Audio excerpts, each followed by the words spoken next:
기독교 강요 2권 6장 1절.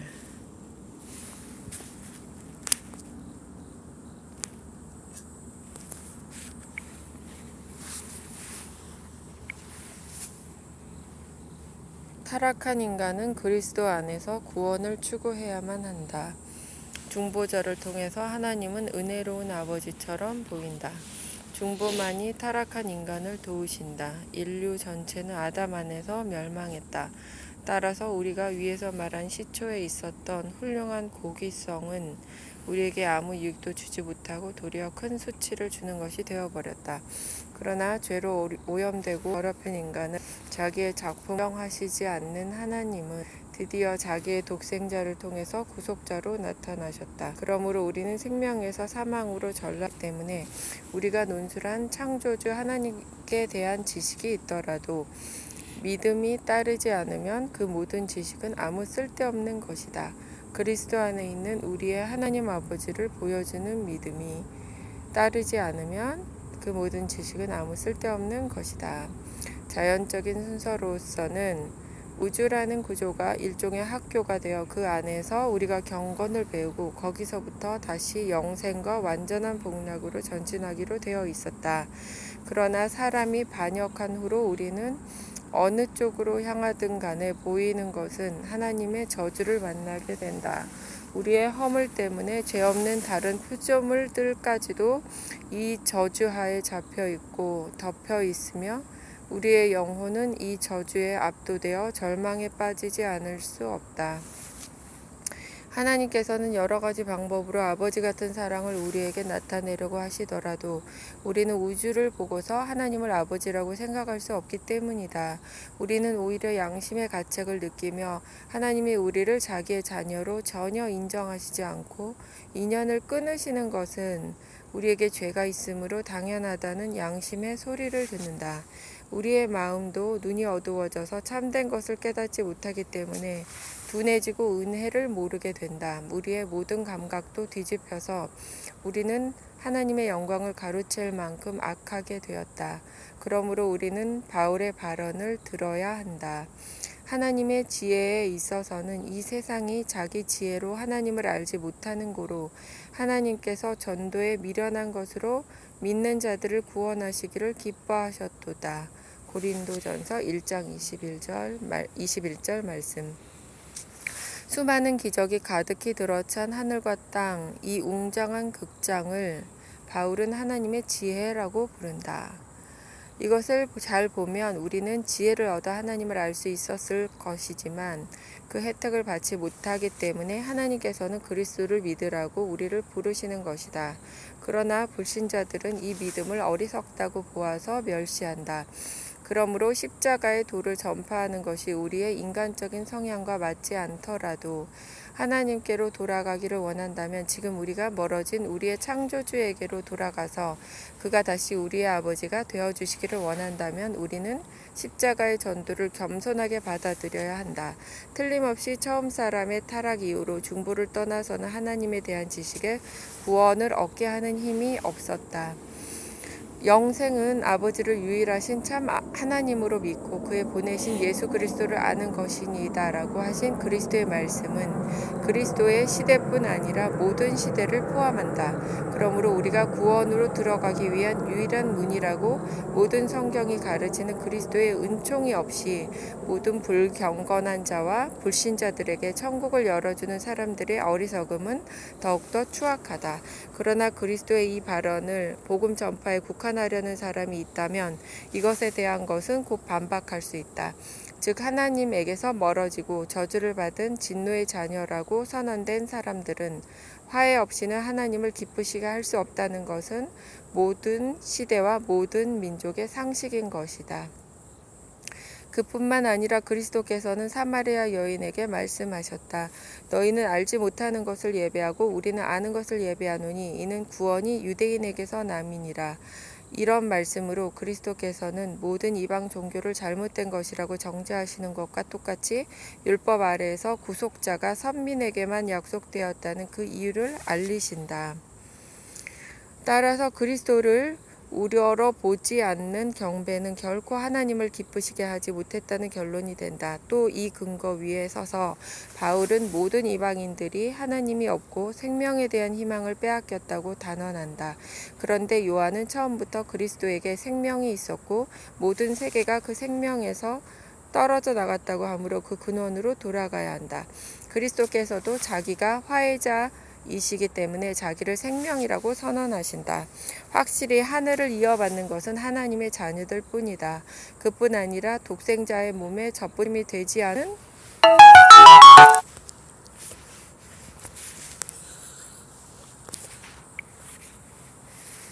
사람들이 자녀의 지위를 가진다고 인정하는 것은 전혀 부적당한 생각이다. 요한은 분명히 그의 이름을 믿는 자들은 하나님의 자녀가 된다고 한다. 그러나 나는 그리스도에 대한 믿음을 아직 철저히 논할 생각이 아니므로 언급하기만 하고 지나가도 충분할 것이다. 6장 2절 구약의 중보가 없으면 은혜로우신 하나님께 대한 신앙이 없다고 선언한다. 그러므로 중보를 떠나서 하나님이 저 옛날 백성에게 은혜를 베푸신 일이 없고 은혜를 받으리라는 소망을 주신 일도 없다. 율법에 있는 제사는 그리스도만이 행하는 속죄에서만 구원을 찾으라고 신자들에게 명백히 가르쳤지만 나는 그 제사들을 말하지 않고 오로지 교회에 기쁘고 복받은 상태는 언제나 그 토대가 그리스도라는 인격에 있었다는 것을 말할 뿐이다. 하나님은 그의 언약에 아브라함의 모든 후손을 포함시키셨지만 바울은 모든 민족이 축복을 받게 할 후손은 바르게 말하면 그리스도였다고 현명한 추리를 한다. 육신으로 아브라함의 후손인 사람이 모두 그의 후손인 것이 아님은 우리가 아는 바이기 때문이다.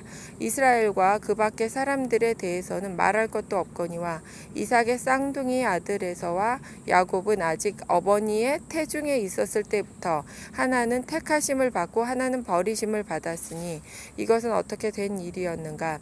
참으로 장자가 버림을 받고 차남만이 자기의 지위를 지킨 것은 어떻게 된 일이었는가? 또 많은 사람들이 상속권을 빼앗긴 것은 무슨 까닭이었는가? 따라서 아브라함의 후손은 주로 머리인 한 분 안에서 인정되며 흩어진 사람들을 모으는 것이 직책인 그리스도가 나타날 때까지는 약속의 구원이 실현되지 않았다는 것이 분명하다. 그러므로 최초의 선민을 택하신 것도 중보의 은총에 의한 일이었다. 비록 모세의 글에 이 점이 분명한 말로 표현되지 않았을지라도 모든 경건한 사람들이 알고 있었다는 것이 충분히 알려져 있다. 아직 백성 위에 왕이 세워지지 않았을 때 사무엘의 어머니 한나는 경건한 자들의 행복을 이미 노래에서 묘사했다. 여호와께서 자기 왕에게 힘을 주시며 자기의 기름 부음을 받은 자의 뿔을 높이시리로다. 이런 말로 그는 하나님이 자기의 교회를 축복하시리라는 뜻을 표현한 것이다. 이 생각과 부합되는 예언이 조금 뒤에 첨가되었다. 내가 나를 위하여 충실한 제사장을 일으키리니 그가 나의 기름 부음을 받은 자 앞에서 영구히 행하리라. 또 우리의 하늘에 계시는 아버지께서 우리가 다윗과 그 후손에게서 그리스도의 산 형상을 보기를 원하신 것은 의심할 여지가 없다. 그래서 다윗은 경건한 사람들에게 하나님을 경외하도록 권할 때 그 아들에게 입맞추라고 명령한다. 이와 일치하는 것은 복음서의 아들을 공경치 아니하는 자는 아버지를 공경치 아니하느니라고 하신 말씀이다. 그러므로 다윗의 나라는 10지파의 반란으로 인해서 붕괴했지만 다윗과 그 후계자들에게 말씀하신 하나님의 언약은 예언자들을 통해서 말씀하신 대로 변할 수 없었다. 내가 이 나라를 다 빼앗지 아니하고 나의 종 다윗과 나의 뺀 예루살렘을 위하여 한 지파를 내 아들에게 주리라고 하셨다. 이와 동일한 약속은 두세 번 반복되어 분명히 내가 다윗의 자손을 괴롭게 할 터이나 영원히 하지는 아니하리라고 하셨다. 얼마 후에 하나님 여호와께서 다윗을 위하여 예루살렘에서 저에게 등불을 주시되 그 아들을 세워 후사가 되게 하사 예루살렘을 경고케 하셨으니라고 한다. 그 후에 사태가 거의 파멸 상태였으나 다시 한번 여호와께서 그 종 다윗을 위하여 유다 멸하기를 즐겨하지 아니하셨으니 이는 저와 그 자손에게 항상 등불을 주겠다고 하셨음이더라고 한다. 간추리면 다른 사람들은 모두 두시고 다윗을 택하셔서 하나님의 영구히 기뻐하실 사람을 삼으셨으니 다른 곳에 있는 말씀과 같다. 실로의 성막 그리고 요셉의 장막을 실어 버리시며 에브라임 지파들을 택하지 아니하시고 오직 유다 지파와 그 사랑하시는 시온산을 택하시고 그 종 다윗을 택하시되 그 백성인 야곱 그 기업인 이스라엘을 기르게 하셨더니 결론을 말하면 하나님은 이와 같이 그의 교회를 보존하기로 정하셔서 저 머리 되시는 분에게서 그 건전성과 안전성을 얻게 하셨다. 그러므로 다윗은 여호와는 저희의 힘이시요 그 기름 부음 받은 자의 구원의 산성이시로다라고 선언한다. 그는 즉시 기원을 첨가하여 주의 백성을 구원하시며 주의 산업에 복을 주시고라고 해서 교회의 상태는 그리스도의 권위와 뗄 수 없게 연결되었다는 뜻을 표시한다. 다른 구절도 같은 생각을 표명한다. 여호와여 구원하소서. 우리가 부를 때 왕은 응낙하소서. 이 말씀은 신자들이 자신들은 왕의 보호하에 피하여 있다는 이 확신을 갖고 하나님의 도움에서 피난처를 얻으려 했다는 것을 분명히 가르친다. 이 뜻은 다른 시에서 여호와여 구원하소서 여호와의 이름으로 오는 자가 복이 있으며 라고 하는 말씀에도 포함되어 있다. 여기서 신자들은 그리스도에게로 돌아오라고 부르며 하나님의 손으로 구원을 받을 소망을 얻게 하려고 하는 것이 아주 분명하다. 여기서 그 시편 118편 여기 여호와의 이름으로 오시는 자가 복이 있으며가 유명한 그 바루하바잖아요. 바루하바 베셈 아도나이 아도나이 할렐루야. 할렐루야. 다른 기원에서는 모든 교회가 하나님의 자비를 비는데 역시 같은 생각을 표명한다. 주의 우편에 있는 자 곧 주를 위하여 힘있게 하신 인자의 위에 주의 손을 얹으소서. 이 시편 기자는 모든 백성이 흩어진 것을 통곡하면서도 그들이 머리이신 하나님 안에서만 회복되기를 기원한다. 그러나 백성이 외국으로 포로로 잡혀가고 국토가 황폐하고 모든 것이 파멸된 상태에서 예레미야가 교회의 재난을 슬퍼했을 때 그는 특히 나라가 망해서 신자들의 소망이 끊어진 것을 통곡한다. 우리의 콧김 곧 여호와의 기름 부으신 자가 저희 함정에 빠졌으며 우리가 저를 가리키며 전에 이르기를 우리가 저의 그늘에서 열국 중에 살겠다 하던 자로다. 이것을 보면 하나님께서는 중보 없이는 인류와 화해하실 수 없으므로 율법하에서 거룩한 조상들이 믿어야 할 대상으로서 항상 그리스도가 그들 앞에 제시되었다는 것이 이제 충분히 분명하게 되었다. 그리스도는 언약과 참된 신앙을 위해서 필요 불가결한 분이다. 6장 3절 구약의 믿음과 소망은 약속에 근거한다. 그런데 환난 중에서 위로가 약속되며 특히 교회의 구원이 묘사될 때에는 그리스도에 대한 신뢰와 희망의 깃발이 예시되었다. 주께서 주의 백성을 구원하시려고 기름받은 자와 함께 나오셨느니라고 하박국은 말한다. 그리고 예언자들은 교회의 회복을 말할 때마다 다윗의 나라가 영원하리라는 약속을 백성에게 상기시킨다. 또 이것은 이상하지 않다. 그렇게 하지 않는다면 언약의 안정성이 없을 것이기 때문이었다. 이 점에 대해서는 이사야가 한 대답이 매우 적절하다. 불신자인 아하스 왕이 예루살렘에 대한 포위 공격이 해제되어 도성이 곧 안전하게 되리라는 이사야의 증언을 물리쳤을 때에 그는 갑자기 메시아에 관해 언급한다.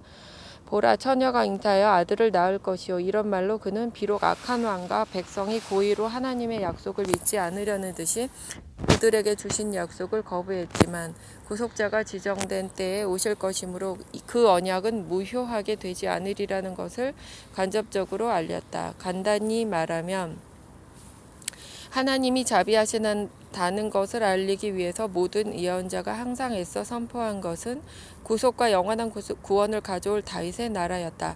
그래서 이사야는 내가 너희에게 영원한 언약을 세우리니 곧 다윗에게 허락한 확실한 은혜니라. 내가 그를 만민에게 증거로 세웠고라고 한다. 다시 말하면 하나님이 자비를 베풀어 주시리라는 이 증언을 받지 못할 때에는 심한 절망에서 신자들은 아무 소망도 가질 수 없었다. 낭망한 자들을 고무하시기 위하여 예레미야서에서 말씀하신다. 보라 때가 이르리니 내가 다윗에게 한 의로운 가지를 일으킬 것이라. 그의 날에 유다는 구원을 얻겠고 이스라엘은 평안히 거할 것이며 그뿐 아니라 에스겔서에서는 내가 한 목자를 그들의 위에 세워 먹이게 하리니 그는 내 종 다윗이라. 나 여호와는 그들의 하나님이 되고 내 종 다윗은 그들 중에 왕이 되리라. 내가 또 그들과 화평의 언약을 세우고라고 하며, 마찬가지로 다른 곳에서도 이 믿어지지 않는 거듭남을 논하신 후에 내 종 다윗이 그들의 왕이 되리니 그들에게 다 한 목자가 있을 것이라. 내가 그들과 화평의 언약을 세워서 영원한 언약이 되게 하고라고 하신다. 모든 경건자들의 소망은 항상 그리스도에게만 있었다는 것을 독자들에게 상기시키기 위해서 나는 여러 사람에게서 몇 구절씩 수집하는 것이다. 다른 예언자들도 모두 같은 생각이다. 예를 들면 호세아서에 유다 자손과 이스라엘 자손이 함께 모여 한 두목을 세우고라는 말씀이 있다. 그는 후에 이것을 더 분명히 설명해서 그 후에 저희가 돌아와서 그 하나님 여호와와 그 왕 다윗을 구하고라고 한다. 또 미가도 백성이 돌아오는 것에 대해 언급하면서 명백히 말한다. 그들의 왕이 앞서 행하며 여호와께서 선두로 행하시리라. 아모스도 백성이 새로워질 것을 예언하려고 그날에 내가 다윗의 무너진 천막을 일으키고 그 틈을 막으며 그 퇴락한 것을 일으켜서라고 한다.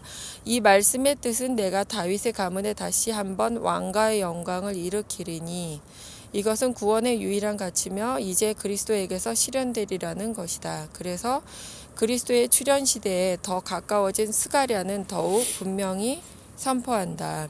시온에 따라 크게 기뻐할지어다. 예루살렘에 따라 즐거이 부를지어다. 보라, 내 왕이 내게 임하나니 그는 공의로우며 구원을 베풀며 겸손하여서. 스가랴서 9장 9절. 이것은 이미 인용한 시편의 말씀, 여호와는 그 기름 부음 받은 자의 구원의 힘이시로다. 여호와여 구원하소서 하는 말씀과 일치한다. 여기서 구원은 머리로부터 전신에 흘러내린다. 6장 4절. 하나님께 대한 믿음은 곧 그리스도께 대한 믿음이다.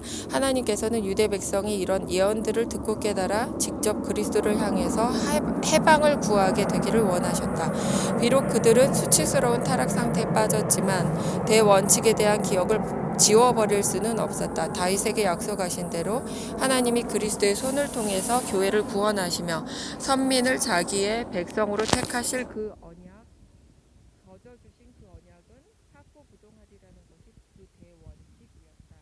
그렇기 때문에 그리스도께서 세상을 떠나시기 조금 전에 예루살렘에 입성하셨을 때 어린이들이 호산나 다윗의 자손이여 하는 노래를 부른 것이다. 어린이들이 부른 그 찬송가는 세상에 널리 알려져 버렸고 하나님의 자비의 유일한 방법은 구속자의 출현이라고 하는 일반적인 개념과 일치하는 것이었다. 그렇기 때문에 그리스도께서는 제자들이 하나님을 분명하고 완전하게 믿기 위해서 자기를 믿으라고 친히 명령하셨다. 너희는 하나님을 믿으니 또 나를 믿으라. 믿음은 원래 그리스도로부터 아버지께로 올라가는 것이지만 그리스도께서 말씀하신 것은 다음과 같다.